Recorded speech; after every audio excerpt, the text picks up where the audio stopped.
بسم اللہ الرحمن الرحیم۔ السلام علیکم ناظرین، کسی آدمی پہ اگر جادو وغیرہ کے نحس اثرات ہوں یا کسی آدمی کو بار بار نظر لگ جاتی ہے یا کوئی آدمی مزید نقصان کا شکار ہو رہا ہے نظر بد کی وجہ سے، تو ایک بات ذہن نشین کر لیں۔ بعض رات کہتے ہیں نظر لگتی ہے، بعض کہتے ہیں یہ ایک خام خیالی ہے۔ تو نظر واقعی لگتی ہے، جبکہ حضرت یوسف علیہ السلام کے بھائی تھے جو ان کو جو ہے جب روانہ کیا گیا تھا مصر میں گندم لینے کے لیے، تو حضرت یوسف علیہ السلام کے جو والد علیہ گرامی تھے، تو انہوں نے فرمایا تھا یوسف علیہ السلام کے بھائیوں کو گندم لینے جا رہے ہو تو ایک ہی دروازے سے مت گزرنا، کیونکہ وہ تقریباً جو ہے 9 سے 10 بھائی تھے، تو یوسف علیہ السلام نہیں تھے۔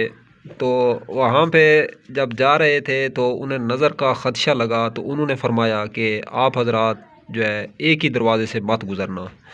تو نظر حق ہے، نظر لگتی ہے، قرآن و حدیث سے بھی مسئلہ ثابت ہے۔